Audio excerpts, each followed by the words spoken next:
Good morning বন্ধুরা, কেমন আছেন আপনারা সবাই? আশা করছি সবাই ভালো আছেন, সুস্থ আছেন আর সাবধানে আছেন। আমরাও ভালোই আছি। আজ হলো বৃহস্পতিবার, সকাল এখন 9টা বাজে। এখানে মা যে গতকালকে মাছ দিয়েছিল সেটা বার করেছি, আর একটুকুনি ওই হাড় মাংস ছিল বললাম না, মেজদা যেটা দিয়েছিল ওইটা বার করেছি।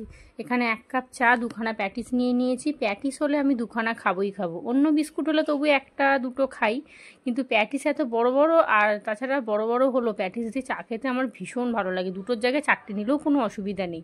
আর আমি একবার বেরিয়েছিলাম, আজকে বৃহস্পতিবার, ঠাকুরের ফুল নিয়ে চলে এসেছি, তো তন্ময় বেরিয়েছে, ওর সাথেই চলে গেছিলাম। তো এখানে এখন চাটা বসে খাবো। চায়ের রঙটা দেখছেন কি সুন্দর হয়েছে না? তো চলুন এইবারে বাসি বিছানাটা গুছিয়ে নেবো, ঘরদোরগুলো মুছবো। রান্নাবান্না বলতে ওই মাছটার মাংসটা হবে। আজকে যেহেতু বৃহস্পতিবার না, একটু তাড়াহুড়ো করছি, মানে একটুও বসিনি, পুরো ভিডিওটা এডিট করেই একদম সঙ্গে সঙ্গে কাজে লেগে গেছি। এই যে এখানে তিশান পড়ে টোরে এইসবে চলে এসেছে, আর এই যে খাওয়া নিয়ে এখন বায়না করছে। আর গতকালকে তো মোগলাই খেয়েছিল, ওকে বলছে এখন তুই একটু জল মুড়ি খা, কিন্তু কিছুতেই খাবে না। এখানে আজকে রান্না করব ডুমুডুমু করে আলু ভাজা, পটল ভাজা, আর এই মাছটা নুন হলুদ মাখিয়ে নিয়েছি। আর ওদিকে মাংসটা হবে, ডাল করব, টুকটুক করে অনেক কিছুই কিন্তু হবে। আর মাছটা না আমি ভেবেছিলাম যে সর্ষে দিয়ে করব, কিন্তু জানেন সর্ষেটা বের করে মুখে দিলাম, পুরো তিতো বিষ একদম। গতকালকে আমাকে এক বন্ধু কমেন্টে বলেছিলেন যে একটু নুন আর তেল দিয়ে রাখবে, নুন আর তেল দিয়ে রেখেছিলাম জানেন, তারপরেও দেখছি তিতো বিষ হয়ে গেছে একদম। তো সেই জন্য সর্ষেটা ফেলে দিতে হবে। আর বেসিনে দেখছেন কতগুলো বাসন জমে গেছে না, সঙ্গে সঙ্গে মেজে নেবো। তো চলুন এইবারে রান্না বান্না করে নেবো। এই যে সর্ষেটা বার করেছি, কিন্তু ফেলে দিতে হবে। তো এখানে প্রথমে আমি আজকে একটু পোস্ত দিয়ে আলু ভাজা করব। পোস্ত দিয়ে আলু ভাজা, আর ওদিকে না ফ্রাই প্যানে আমি একেবারেই পটলটা পুরো বসিয়ে দেবো। এখনই পটল ভাজা আমি ফ্রাই প্যানটাতেই করি, কারণ পটল ভাজার তেল দেখবেন একটু কালো কালো মতো হয়ে যায়, ওই তেলটার কোনো তরকারিতে দেওয়া যায় না। ওই জন্য ওই মানে আন্দাজ করেই দিই, যাতে বেশি না হয় আর কি, একদম একটু থাকলে ওই তখন তরকারিতে দিয়ে দিই। আর এদিকে ডুমুডুমু করে আলু ভাজাটাও করে নেবো। আর যেহেতু ডুমুডুমু করে আলু ভাজা একটু সিদ্ধ হতে সময় লাগবে, একটু জল দিয়ে চাপা দিয়ে। আর গতকালকে পিউ জার্নি ব্লগ থেকে কমেন্ট এসছে যে দিদিভাই আমার নামটা নিও, তোমার নামটা নিলাম, ও ডেলি ব্লগ দেখে আমার, থ্যাংক ইউ সো মাচ।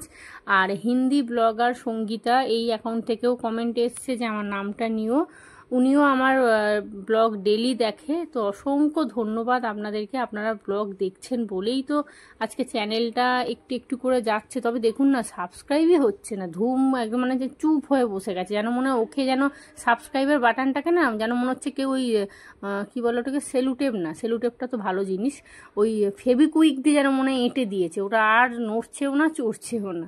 তো দেখি কবে ভাগ্যের চাকা নড়ে। তো যাই হোক, তোমাদের নামটা নিলাম, তোমরা নাম নিতে বলেছিলে। আর আমাকে গতকালকে এক বন্ধু তার আগের দিনকে আমাকে একটা চিকেনের রেসিপি বলেছিল, তো আমি ওই রেসিপি কিন্তু আমি পুরোটাই পড়েছিলাম, পুরোটাই দেখেছি। তো তন্ময়কে আমি পড়তে পড়তে বলছিলাম খাটে বসে, তো বলছে না, মানে ওই লবঙ্গ, এলাচ, তারপর সেই অনেক রকমের সব ওই মশলাগুলো আছে না, ওগুলো ওরা কেউ খাবে না। তো তৃষানও বলছে খাবে না, তন্ময় বলছে না না খাবো না। ওদের কাছে কি বলুন তো, ওই টমেটো, আদা, রসুন, পেঁয়াজ দিয়ে ওই প্লেন মাংস রান্না। মাঝে মাঝে আমি বলি যে একটুখানি মাংসটা একটুখানি টক দই দিয়ে, তারপর সেই হয় না কাজু বাদাম, এই যে আপনি যে রেসিপিটা বলেছেন এই রকম একটু অন্য ধরনের খেতে ইচ্ছা করে না, কিন্তু ওরা কেউ খাবে না, বলছে না না আমি খাবো না, তুমি তোমার জন্য করো। তো ওই জন্য আর করিনি, আমার রেসিপিটা আমি খেয়াল করিনি, এটা একদমই না, আমি তো কমেন্টের উত্তর দিয়েছিলাম। তো রেসিপি আমি দেখেছি, কিন্তু ওই যে ওদের জন্যই করা হয়নি। তুমি প্লিজ কিছু মনে করো না, মন খারাপ করো না। তো আমি যদি আমার জন্য কোনো দিন যদি মাংস রান্না করি, কি বলুন তো, একার জন্য না আর করতে ইচ্ছা করে না।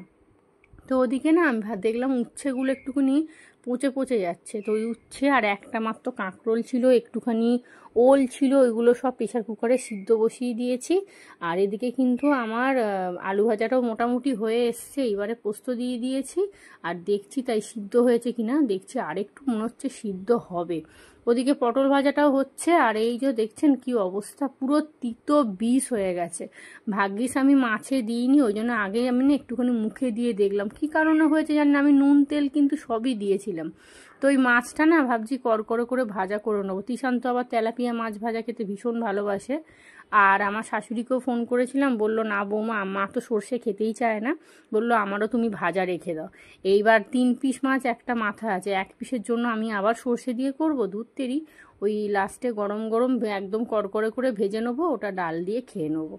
এদিকে কিন্তু মাংসটাও বসিয়ে দিয়েছি, আর আমি না রান্নাটা আগে করে নিই, আর কাচাকুচিও খানিকটা বসিয়েছি, কাচাকুচিটাও করে মিলে দিয়ে চলে আসবো। ওই টুকটাক আর কি, চাদর টাদর নেই, টুকটাক আছে আর কি। তো এখানে একটু বেশি করে আদা রসুন দিয়েছি, যেহেতু 3-4 দিনের মাংস তো ফ্রিজে আছে, তো মানে একটু মশলাপাতি না দিলে খেতে ভালো লাগবে না। তো এইটা দিয়ে দিয়েছি। এইবারে মানে সব কিছুই মশলা দেওয়া হয়ে গেছে, এটাকে এবারে চাপা দিয়ে কষিয়ে রান্না করব। এদিকে আলু ভাজাও রেডি হয়ে গেছে, মুসুর ডালটা করে নিয়েছে। আজকে ডাল কিন্তু রাঁধুনি ফোড়ন দিয়ে আজকে ডাল করব। তো এখানে এই দেখুন মাংসের কালারটা দেখুন, শুধু আদা রসুনটা যা ছিল সব দিয়ে দিয়েছি। আমি না ভেবেছিলাম রাত্রির বেলা এটা করব, জানেন, রুটির সাথে, কিন্তু এখন মনে হচ্ছে দুপুরে ভাতের সাথে করে ভুল করে ফেললাম। এই রকম কষা মাংস আর রাতেও বা কি রান্না করব তাই ভাবছি, এটা রাতে করলেই ভালো হতো। এদিকে বাসনগুলোও মেজে নিচ্ছি, এদিকে কিন্তু আমি ঘরটা ঝাঁট দিয়ে দিয়েছি, এবারে মুছবো। তো তার আগে ভাবলাম যে জামা কাপড়গুলোকে মিলে দিয়ে চলে আসি, কারণ শুকোতেও তো সময় লাগবে। তিশান চলে গেছে মায়ের বাড়ি, আর এইবারে আমি রান্নাঘরটা পরিষ্কার করব। টুকটাক এখনও কাজ আছে, সেগুলো সেরে তারপরে যাব স্নান করতে। এখানে বললাম তো আজকে রাঁধুনি ফোড়ন দিয়ে মুসুর ডাল করব। তো এখানে এই যে রাঁধুনি আর শুকনো লঙ্কা, রাঁধুনি ফোড়ন দিয়ে ডাল খেতে ভীষণ ভালো লাগে। আর প্রতিদিন ভালো লাগে না, কিন্তু মাঝের মধ্যে ভালো লাগে বেশ। আর এই রকম ডাল আমি আবার একটুখানি করে রেখে দিই এই রুটির সাথে খাওয়ার জন্য, রাত্রিবেলা খুব ভালো লাগে খেতে। এদিকে সিদ্ধটাও বসিয়ে দেবো। চলুন, এখানে আমার ঘর মোছা হয়ে গেছে, ঘর ঝাড় দেওয়া মোছা সমস্ত কিছু রেডি। এখন কিন্তু বাজতে যায় 11:30। আজকে মানে পুরো একদম এক নাগারে এক টানা সমস্ত কাজ করেছি, যেহেতু বৃহস্পতিবার না, পুজোটা দিতে একটু সময় লাগে। বাসনগুলো মেজে নিয়েছি, এইবারে এই ছোটো কড়াটার মধ্যে মাছটা খালি ভাজবো। মাছ ভাজা হয়ে গেছে, রান্নাঘর একদম ডিপ ক্লিন করে নিয়েছি, খাবার দাবার সব নিচে নামিয়ে দিয়েছি। এইবারে বসবো পুজোতে, তার আগে স্নান করতে যাবো, স্নান হয়নি। আর দেখুন না, বাইরে হঠাৎ করে বৃষ্টি নেমেছে, আমি জামা কাপড়গুলো দিয়ে এসেছি, তারপরেই দেখি বৃষ্টি পড়ছে। টানা কদিন রোদ দিয়েছে, দাঁড়ান এইবার যখন ঢালবে না, একদম 1 কোমর জল পুরো করে দেবে। তো এখন বাজে কিন্তু প্রায় ওই 1টার মতো, আমার পুজো দেওয়া কমপ্লিট হয়ে গেছে। আর দেখুন একটুখানি খড়ি মাটি যে ভিজিয়ে রাখবো আগে থেকে আলপনা দেওয়ার জন্য, আমি একদম ভুলে যাই। আর বৃহস্পতিবারের সিংহাসনটা দেখতে কি ভালো লাগে। আর আমি একটু সর্ষের তেল নিয়ে আসবো, কিন্তু ঠাকুরের না ছোট কৌটো নেই তেল ঢালার জন্য। তো ওই জন্য সকালবেলা 2টো মোমবাতি নিয়েই চলে এসেছি, সকালে একটা দেবো আর সন্ধেবেলা একটা দেবো। তো চলুন, পুজো দেওয়া হয়ে গেছে, এখন বাজে 1টা। তিশানকে ফোন করেছিলাম, বললো চলে আয়। তন্ময়ের আজকে আস্তে আস্তে বললো 4টে বেজে যাবে। তো তিশান এসে স্নান করবে, তারপরে একসাথে খাওয়া দাওয়া করে নেবো। রান্না বান্না তো পুরো রেডি হয়ে গেছে একদম। এই যে এখন বাজতে যায় প্রায় 1:45, তিশান চলে এসেছে। আর যেখানে সেখানে জিনিসপত্র ওলট পালট করে রেখে দেয়। আর দেখুন না, আমি তিশানকে বলেছিলাম যে আমার বাবার থেকে ইয়ে আনতে, গ্যাসের ওষুধ আনতে, তো ওর জন্য 1 পাতা গ্যাসের ওষুধ নিয়ে এসছে, আর আমার জন্য 1 পাতা গ্যাসের ওষুধ নিয়ে এসেছে। আর এখানে ভাবছি কি বাতাসাগুলো হাতটা ধুয়ে তুলে রাখি। তো চলুন, আজকে কি রান্না বান্না করলাম সেটা আপনাদেরকে দেখাই। অনেক কিছু রান্না করেছি, লাইন দিয়ে রেখে দিয়েছি একদম। আর আমার গ্যাসটা শেষ হয়ে যাওয়ার সময় হয়ে এসছে, জানেন, মানে গ্যাসটা শেষ না হলে তো আমি বুকও তো করতে পারবো না। তো ওই জন্য গ্যাসটা শেষ হলেই আমার মনে হয় ভালো হবে, কারণ পুজোর আগে। আর এই হলো চিকেন কষা, একদম কষা কষা করে করেছি। আর এখানে পটল ভাজা, চিকেনের একবার রংটা আপনাদের দেখাই, দারুণ হয়েছে জানেন। একটু ধনেপাতা ছিল আর গরম মশলা দিয়েছি। এটা রুটির সাথেই না রেখে দিলে ভালো হতো, যেহেতু তিশান দেখে ফেলেছে তো ওকে এখন দিতেই হবে। আর এইখানে হলো রাঁধুনি ফোড়ন দিয়ে মুসুর ডাল। আমি ডাল এখন খুব কমই করছি, কারণ আমাদের এত রকমের পদ হয় তো ওই দিয়েই হয়ে যায়। আর এখানে এই যে পোড়া পোড়া আলু ভাজা খানিকটা লেগে গেছিলো। আর এইখানে তন্ময়ের জন্য এখানে আমার উচ্ছে আলু মাখা, আর এটা হলো কাঁকরোল আলু মাখা। আর ওলটা না মায়ের জন্য রেখে দিয়েছি, মাকে দেবো বলে। তো এই হলো আজকে দুপুরের লাঞ্চ মেনু। এখন বাজে কিন্তু রাত্রির প্রায় 8:30, অনেকক্ষণ পর ফিরে এসেছি। এখানে আজকে রাতে রান্না করব সয়াবিন আলুর তরকারি, তার সাথে হবে রুটি। আর আজকে বেশি করে একটুখানি আদা রসুন পেস্ট করে নিয়েছি, এতক্ষণ ধরে কাটলাম বসে বসে। 100 আদা, 1.5 মতো রসুন পুরো তো পেস্ট করে নিলাম, কালকে সকালবেলা লাগবে। আর এখানে পেঁয়াজ টমেটো সয়াবিনের জন্য রেখে দিয়েছি। আর এখানে দুপুরের দেখুন টুকটুক করে অনেক কিছু আছে। এখানে আলু ভাজা, 2টো পটল ভাজা, একটা মাছ ভাজা, আর এখানে আছে খানিকটা মাংস যেটা একজনের হয়ে যাবে, আর এখানে একটুখানি ডাল আছে। তবে রাত্রিবেলা তন্ময় আবার আসার সময় বলছে নাকি কি ওই পনির নাকি নিয়ে আসবে, ফোন করেছিল, ও এখনও আসেনি, বললো একটু পরে আসছে। তো বললো ওই কোথায় গেছে নাকি, সেখানে নাকি খুব সুন্দর একটা ভালো রেস্টুরেন্ট আছে, তো ওখান থেকে বলছে কি নিয়ে আসবো। তো আমার তো কি আর বয়, বললাম তুমি যেটা খাও সেটাই নিয়ে আসো। তো প্রথমে বলছিল পনির নিয়ে আসবে, তো আমি তখন বললাম পনির আনতে হবে না, তুমি বরঞ্চ নবরত্ন যে পনিরটা হয় না, ওই নবরত্ন টাইপের, তো ওইটাই নিয়ে আসো, মিক্সড পনির যেটাকে বলে। তো ওইটাই নিয়ে এসেছে, আর তার সাথে রসগোল্লা এনেছে। এখন দেখছি জানেন তো, আমার আবার রুটির সাথে না মিষ্টিটা খেতে ভীষণ ভালো লাগছে। মানে তরকারিও লাগবে না, 2টো মিষ্টি একটু রস দিয়ে দিলে আমি বোধহয় 4টে রুটি খেয়ে নেবো, এই রকম অবস্থা। তো ওই মিষ্টি আর পনির নিয়ে এসেছে। এখানে সয়াবিনের তরকারিটা করে নিচ্ছে। আজকে সয়াবিনটা একদম ঠিকঠাক সিদ্ধ করেছি, একটা মাত্র সিটি দিয়েছি, দুর্দান্ত সিদ্ধ হয়েছে। টমেটো দিয়ে দিলাম, আদা রসুন বাটা দিয়ে দিচ্ছি, হলুদ গুঁড়ো লঙ্কার গুঁড়ো সব টুকটুক টুকটুক করে দিয়ে দেবো, মানে যা যা প্রতিদিনের মশলা থাকে আর কি। আর একটুখানি ভেজে নিচ্ছি যাতে কাঁচা সয়াবিনের গন্ধটা চলে যায়। আর তন্ময় এসে বলছে একটু চা বসাবে। আমি বাবা এখন 9টা বাজতে যায়, তুমি চা খাবে? তো বলছে হ্যাঁ বসাও। তো ওই জন্য ভাবলাম তাহলে আমার জন্য বসাবো, আগে তরকারিটা না করে নিই। আর আটা ময়দা একেবারে আমি আজকে ময়দা পুরো মাখিনি, আজকে আটা মিক্সড করে মেখেছি, কারণ আমি বলেই দিয়েছিলাম পুরো ময়দার রুটি আমি করব না। তখন বললো তাহলে হাফ ময়দা হাফ আটা দিয়ে করো, তো আমি বললাম ঠিক আছে। তো ওই জন্য আটা ময়দা মিশিয়ে মেখে রেখে দিয়েছি। রুটিটা না একদম গরম গরম করব। ওই 9:30 পৌনে 10টার দিক করে করব, 3টে করে, 3জনের রুটি তো, তিশান তো 2টো খায়, আমার 3টে, তন্ময়ের 3টে, 8টা রুটি হলে হয়ে যায়। সেখানে আমি 1টা কি 2টো বেশি করি, মানে একদম গোনাগুনতি রুটি না করি না। তো চলুন, এখানে মশলা সব দিয়ে দিয়েছি, এইবার এটাকে একটুখানি চাপা দিয়ে ভালো করে কষিয়ে নেবো। আর লাস্টে একটু গরম মশলা, তার সাথে টমেটো সস দেবো, যাতে খেতে সুন্দর লাগে। সুন্দর না, টেস্ট হয়, যাতে সুন্দর তো দেখতে কে সুন্দর বলে, যাতে খেতে ভালো লাগে, মানে টেস্ট হয় আর কি। তো যাই হোক চলুন, এটাকে এখন চাপা দিয়ে রেখে দিই। আর এই যে দেখুন কি নিয়ে এসছে, আপনাদেরকে একবার দেখাই।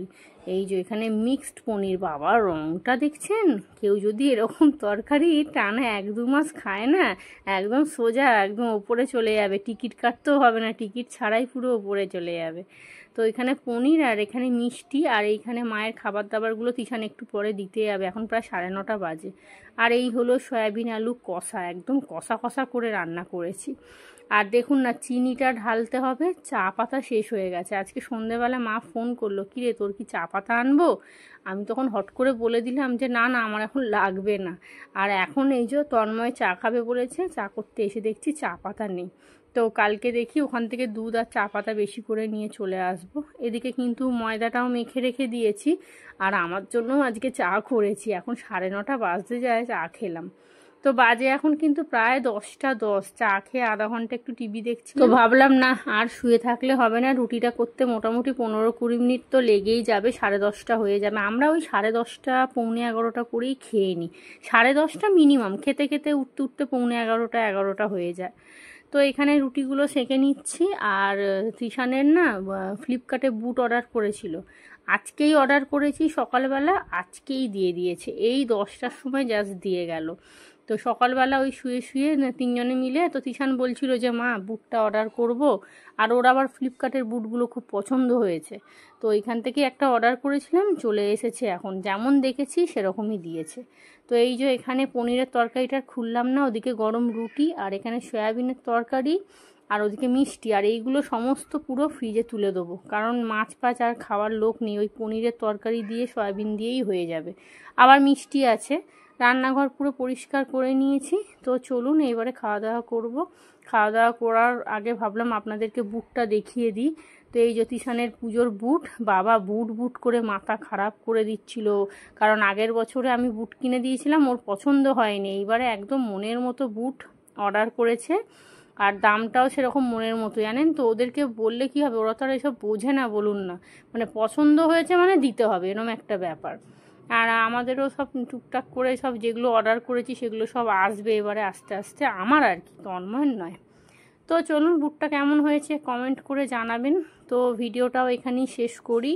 আপনারা সবাই ভালো থাকবেন, সুস্থ থাকবেন, সাবধানে আমার চ্যানেলটা প্লিজ সাবস্ক্রাইব করে দেবেন, আর কমেন্ট করে কিন্তু জানাবেন ভিডিওগুলো কেমন লাগছে। তো চলুন, আপনারা কমেন্টে জানাবেন তিশানের জুতোটা কেমন হলো। তো আর দেখছেন কি বড় জুতো দেখছেন, বাবা যেন হাবিলদারের জুতো। তো চলুন, সবাইকে টাটা।